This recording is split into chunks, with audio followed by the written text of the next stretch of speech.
Up first, a new demand for documents. Democrats ramping up their investigation of President Trump with a political paper chase. The chairman of the House Judiciary Committee is requesting documents from more than 80 individuals and organizations in the president's orbit, including his sons, Donald Trump Jr. and Eric, and the Trump Organization's chief financial officer, Allen Weisselberg. Committee chairman Jerry Nadler says it's about gathering evidence. It's very clear that the president obstructed justice. It's very clear. 1,100 times he referred to the Mueller investigation as a witch hunt. He tried to, he tried to protect Flynn from being investigated by the FBI. He fired Comey in order to stop the Russian thing, as he told NBC News. He's dangled he's threatened, he's intimidated witnesses in public. Impeachment is a long way down the road. We don't have the facts yet. But we're going to initiate proper investigations. Over the weekend, the president tweeted, "I am an innocent man being persecuted by some very bad, conflicted and corrupt people in a witch hunt that is illegal and should never have been allowed to start, and only because I won the election."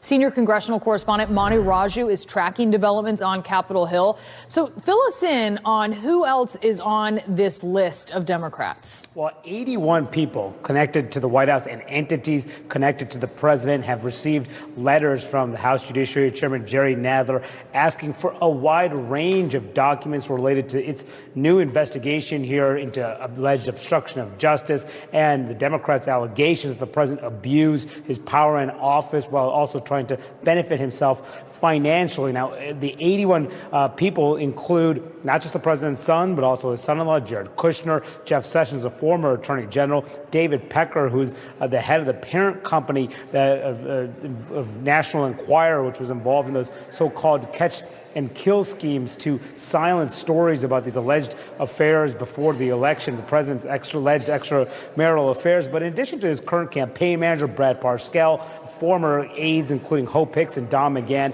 and of course, people very close to the president's company, including his longtime CFO, Allen Weisselberg, and Ronna Graff, who is a longtime gatekeeper at the Trump Organization. But in addition, there are a number of entities who have gotten these letters as well. The White House, the Justice Department, the FBI, the Trump Organization, the Foundation, the charity, asking for this information, Brianna, within the next 2 weeks. And I am told that they are ready to move forward with hearings, potentially public hearings, in a matter of weeks with some of these individuals. They're waiting to see what kind of cooperation they receive first to determine whether they should subpoena for records and documents and whether to compel any of these witnesses to come forward. But suffice to say, a very long and breathtaking investigation in scope, and expect this to take place for the matter of weeks, months, and dominate the rest of this Congress for this particular committee. And this is just one committee, several investigating various aspects of the Trump Organization, as Democrats here prepare for the largest investigation perhaps of any sitting president. Brianna. It is quite a list. Mani Raju on the Hill, thank you for that. A stunning new report in The New Yorker reveals that President Trump ordered a top aide to pressure the Justice Department to stop the merger between AT&T and CNN's parent company, Time Warner. Let's check in now with CNN's Sarah Westwood. She's at the White House for us. This new report is pretty interesting, and there's a lot of details. Catch us up. That's right, Brianna. This report in The New Yorker is raising new questions about President Trump's potential involvement in the decision made by the Justice Department to try to stop that AT&T merger from going forward. Now, President Trump's opposition to that deal was well known, but this report goes one step further, claiming that President Trump instructed his then top economic advisor, Gary Cohn, his then chief of staff, John Kelly, to get the Justice Department to file a lawsuit and try to stop that deal from moving forward, which the DOJ ultimately did. But Justice Department officials have consistently denied that any political considerations, any pressure from the White House played a role in that decision. Here's what The New Yorker reported. Trump called Cohn into the Oval Office along with John Kelly, who had just become the chief of staff, and said in exasperation to Kelly, "I've been telling Cohn to get this lawsuit filed and nothing's happened. I've mentioned it 50 times and nothing's happened. I want to make sure it's filed. I want that deal blocked." And according to the article, Cohen emerged from that meeting, he told Kelly not to contact the Justice Department. And this had prompted criticism that this is a potential overreach from Trump. For example, George Conway, the husband of top Trump aide Kellyanne Conway, tweeted that if this conversation was proven to have taken place as the New Yorker reported, it would amount to retribution for the exercise of First Amendment rights and could be ground for impeachment. But again, Trump's hostility to the merger, that was known before. He spoke publicly about it on the campaign trail in 2016, saying that if he won, he wouldn't want his administration to approve the deal. But White House officials, Justice Department officials have said throughout this process that the government's decision to bring this case was not based on anything other than antitrust concerns. The New Yorker article, Brianna, paints a very different picture of the motivations behind that lawsuit. It sure does. Sarah Westwood at the White House. And let's talk about the legal and the political ramifications of all of these top stories we're covering. We have legal analyst Seth Berensweig with us and our chief political analyst Gloria Borger as well. So we knew, right, that the president had this opposition. We knew this. But his opposition to the deal has kind of been seen as punishing CNN for news coverage he didn't like. He's often a very animated anti-fan, I guess you could say. Certainly this would be an abuse of power, but I wonder if there even so are political consequences for the president. Well, you know, I don't know. It's potentially that Congress is going to look into this. It's clearly an abuse of power. The president doesn't like CNN. He didn't want this deal to go through. And he was willing to say to his chief of staff and say, you know, get this done because he believed that the Justice Department actually works for him, right?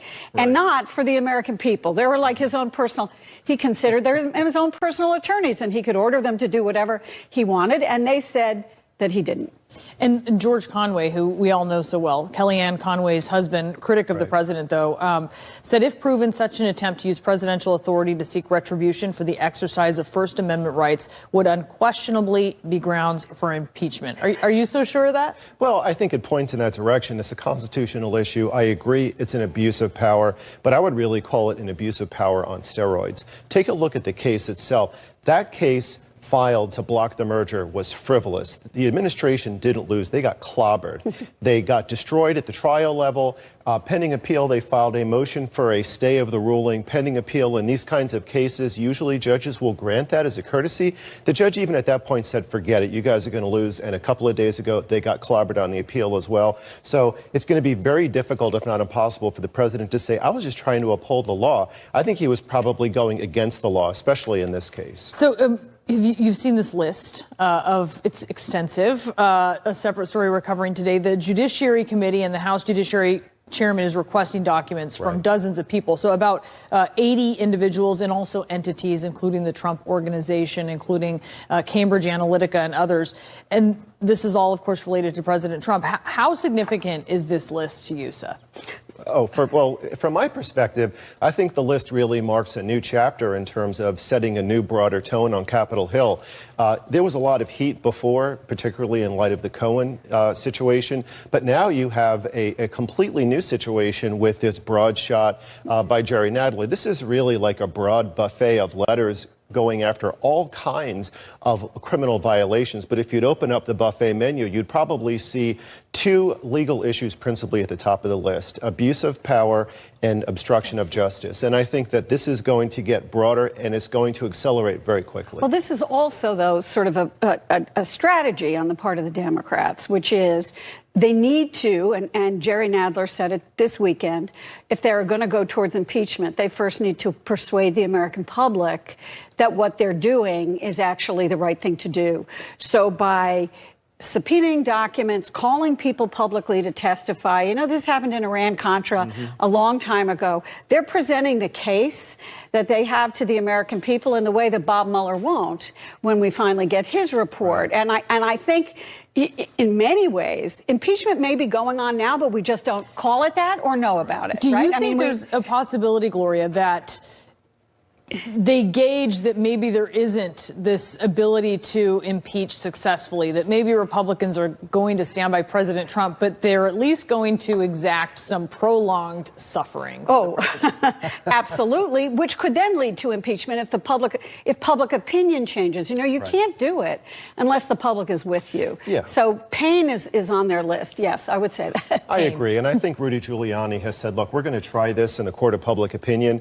Well, even everybody who's watching this, the public, understands it's a lot easier to impeach a witness than a document. If you take a look at a document, like a $35,000 check that the president wrote from the White House, you can't really impeach that document. There's not a lot that you can tee up on that. So there are a lot of serious issues around the bend. When you look at this list, Gloria, Ivanka Trump is not on here. And Michael Cohen mentioned Ivanka Trump in his hearing for sure. Everyone else he mentioned is on here. I heard from privately from a member of the House, a Democrat, who said, you know, we have to be really careful about the optics of pulling in or involving the president's children here, and Ivanka especially. Right, and Don Jr. is on that list. And Eric Trump, too. And yeah. Whatever your source is telling me, I'm hearing it, too. There's disagreement in the Democratic Party about how far down the list you want to go in terms of family members. I mean, we know that Don Jr. had the meeting with Russians in Trump Tower. That puts him in a different category. Right. Ivanka did not. And we know how Trump feels about his daughter, and I think that they probably decided it was wise to keep her off that list. It's a very interesting decision. Seth Berensweig, thank you so much. Gloria Borger, as always, thank you. Sure. Breaking news, we are just learning that actor Luke Perry has died at the age of 52. We had first heard the news that he was hospitalized just days ago. I want to check in now with CNN's Stephanie Elam. Stephanie, this is an icon for people our age who grew up on 90210. What are you learning? It's unbelievable. Even the news that he was ill was unbelievable to so many people. So true, Brianna. For so many of us, we grew up watching Luke Perry play Dylan McKay on 90210. Throughout the 90s, he was sort of the brooding and pained but super rich coming-of-age teenager on that show, and so many people will remember him from that. He did go on from that and taking on roles that were very different from the role he played on 90210. Most recently, right now, he was on the CW's Riverdale playing Fred Andrews, so being a protective father in that role on that show. But definitely throughout his career, you saw him as a bullfighter in 8 seconds. He was also in Buffy the Vampire Slayer. He did so many different things. What we are learning, and what we have now confirmed, is that he did have a massive stroke last week, and it seems that he just did not recover. We just got a statement from his publicist that said that he passed away today after suffering a massive stroke. They said that he was surrounded by his children. He has 2 children, Jack and Sophie, and also his fiance, as well as his ex-wife. His mother was there, his stepfather, his brother and sister, and other close family and friends were with him when he passed away today. They're saying there's been such an outpouring of support and love for the family, but obviously 52 years old. This is surprising news for them. It's a very difficult time for them to deal with this. And obviously, he was planning on having more life ahead of him as he was planning to get married. So just shocking news coming in that Luke Perry has passed away at only 52 years of age, Brianna. Yeah, it is shocking. Stephanie Elam, thank you for that report.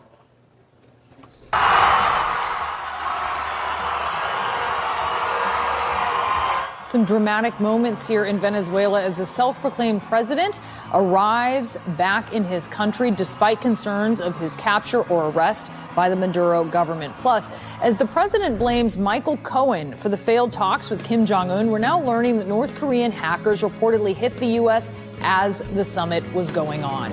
And we will go live to Alabama, where nearly 24 people have been killed after tornadoes tore through the area. I will speak with the coroner of that county.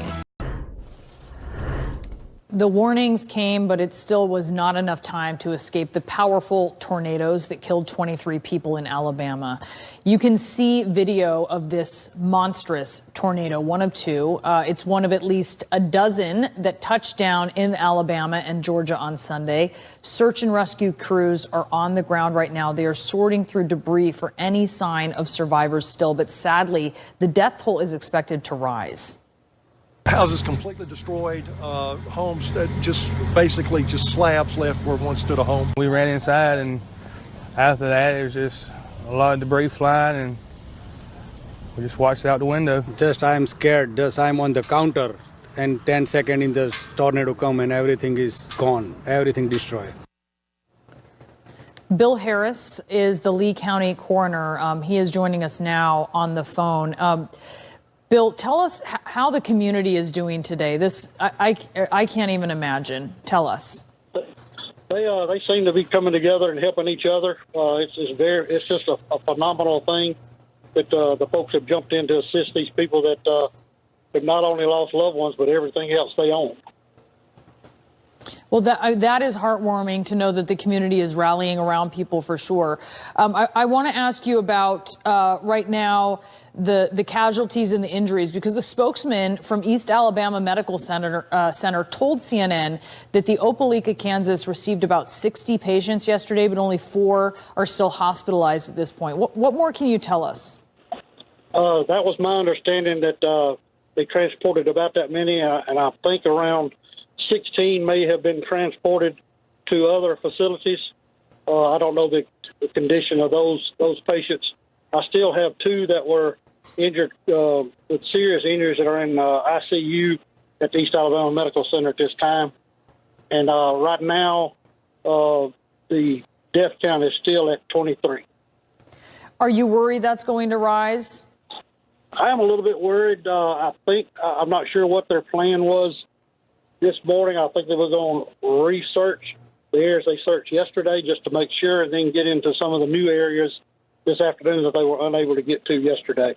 But as of right now, I have not received any calls to recover any more decedents. And we are almost done with identifying the 23 we have now. So as search and rescue teams are going into new areas, so are there areas where you have reports of people missing that search and rescue crews have not yet gotten to? At one point, we were told we had about 26 missing, but now that number has considerably been cut short because of we actually had those decedents in our custody. And I still think we may have 2 or 3 that are unaccounted for. Just within the last 10 minutes, I did find one of those. He was talked to a family member, and they said that they did locate him. He was in the hospital or had been taken to the hospital. So it's hard to give you an accurate account on how many is missing because we really don't know how many were at home at the time and if they've been able to get in touch with any family or not. Because there's areas where there's 5 or 6 cars in a driveway and there's no home there. And so they had to have been at home when this storm hit. Those are the ones we're going back and researching and trying to find somebody that knows where they are. Of the 23 who died, how many have you identified at this point? We have processed. They're on probably the last one now. We've tentatively identified all but 6 of those, and we're going to try to identify those through fingerprints, hopefully, and maybe if we can't get them done by fingerprints, then we'll have to go to a next step above that, which would be DNA. All right, Bill Harris, we are thinking of this community. The pictures are staggering. It is so hard to imagine what they have been through. We appreciate you being with us. All right, thank you very much. Another day and another Democrat is entering the 2020 race. This time it is former Colorado Governor John Hickenlooper. Hear how he says he'll stand out. Plus, it's a decision that Rand Paul says he had to make to save his political soul. The Kentucky Republican announcing he cannot support President Trump's national emergency declaration. So what? The 2020 Democratic field is growing more crowded by the day. Former Colorado Governor John Hickenlooper just announced he is running for president. He says he made a decision to run because the nation is facing a crisis that threatens, quote, everything we stand for. This is a crisis of division, and I think it's probably the worst period of division that we've had in this country since the Civil War. And ultimately, I'm running for president because I believe that not only can I beat Donald Trump, but that I am the person that can bring people together on the other side and actually get stuff done.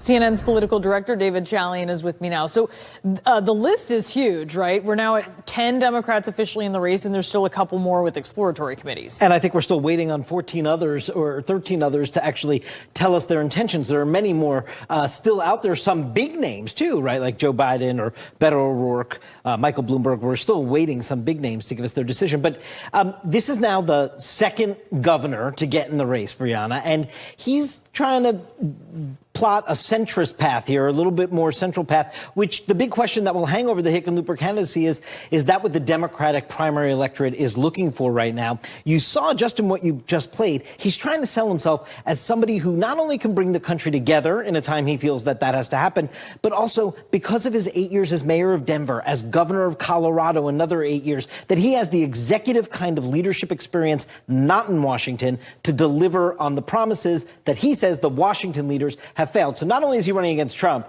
but he's also just running against Washington as outside this swampy mess. Which is generally that's a good place to be, right? Sure. We found recently. Okay, so let's talk about the president's national emergency declaration, because he's losing support among some key Republicans, and one of them is Rand Paul, who generally is aligned with him on a lot of his especially recent foreign policy decisions. How bad does this sting for the president? Yeah, I mean, Rand Paul has been a very consistent ally of the president's. Here's the reality of what's going on here. This is very significant that we are seeing enough Republicans in the United States Senate to sort of give a brushback to the president on something he wants to get done. But it doesn't amount to much, right? Because the president has made clear, his administration has made clear, he's going to veto anything that sort of comes his way of this resolution, and there aren't enough votes to override a veto. So the practical effect is that if Donald Trump wants to go down this road still of an emergency action, he can. He knows that. But there's a real politics moment here, which is that he's also aware that there's enough of his own party in the Senate to really cause him some heartache here, that this bill is going to get to him. And does that cause him at all to rethink his approach here? I think that is the big question now that we wait to see. All right, David Chalian, thank you so much. Sure. More on our breaking news. House Democrats are demanding documents from more than 80 people and groups in the president's inner circle. Plus, they're announcing full-fledged investigations involving abuse of power and corruption. And a new report says the president tried to personally intervene to block a merger between AT&T and Time Warner, potentially. Democrats today announced an expanded investigation into President Trump's campaign, his businesses, and his administration. The chairman of the House Judiciary Committee sent letters to 81 individuals and organizations seeking evidence of abuse of power, corruption, or obstruction. We have Democratic Congresswoman Robin Kelly with us now from Chicago. Thank you so much for being with us, Congresswoman. Thanks for having me. So House Democrats are casting this wide net in a search for evidence. You are on the Oversight Committee, to be clear. This is a list of names from the Judiciary Committee. But why is it important, in your view, for investigators to get even more documents from these people on the list? I think we're basically just trying to get to the truth. We've been held back for the last 2 years on oversight. The Republicans never wanted to check into or investigate anything the Trump administration was doing. So now we're actually doing our jobs. And I'm sure Chairman Nadler looks at it like that. I know Chairman Cummings looks at it like that also, and Chairman Schiff. Do you think there's going to be some overlap between who Judiciary wants to hear from and who your committee, the Oversight Committee, wants to hear from? Is your committee going to want to look into some of these people as well? There might be some overlap, but the chair people are all communicating and talking to each other. Like Mr. Cohen was in Intel in the House and Intel in the Senate, and then he came to the Oversight Committee where the public could hear what he had to say. So top Democrats at this point in time, and this was the big headline coming out of the weekend, say there's evidence of obstruction and or collusion on the part of the president. Let's listen to what some of them have said. Do you think the president obstructed justice? Yes, I do. It's very clear that the president obstructed justice. Yes, we have strong evidence of obstruction of justice. Of course, evidence is not a conclusion, but that's why we conduct investigations. The meeting at Trump Tower and all the lies to cover up that meeting at Trump Tower, and apparently lies that the president participated in. That, to me, is direct evidence, but there's also abundant circumstantial evidence. Anyone that says there's no evidence of collaboration, there's plenty of evidence. The question is, what kind of full conclusion do we reach? And I'm going to reserve my judgment on that conclusion until we finish our investigation. Well, when you say Congresswoman, do you think there's evidence that the president committed a crime? I do think there's evidence, but like my colleague said, I want to wait until we hear from Special Counsel Mueller and we can put all the evidence together. I don't want to jump to conclusions either, but when you think about 37 people around him have been cited, it's just hard to think that he didn't know anything about it when he's a definite hands-on person. So what more are you hoping? I would wonder what evidence you think proves this and what you think, what else could come out, or why you don't want to make that leap if there's already evidence that you see. Well, I just want to see the whole picture, and there's a lot of things I still may not know because the Mueller report is not out yet. So I do want to wait for that. I think we need to be patient and, not just and show the American people we're being patient and we're being methodical and deliberate. And, when Mr. Cohen came to oversight and he brought the checks with him and different things like that, I think that that showed, or to me, it seemed like Mr. Trump was trying to influence the elections and the catch and kill stories and things like that involving Stormy Daniels and the other woman. That has me very concerned. You want to see it in sort of stone, though, of the Mueller report? Sure. I mean, I don't want to jump to conclusions, even though everything is pointed in that direction that he did know more than he's definitely admitted to. Well, you've seen that on TV when he said he didn't know anything about Stormy Daniels and paying Stormy Daniels off. And then I don't know how a month later it was a different story.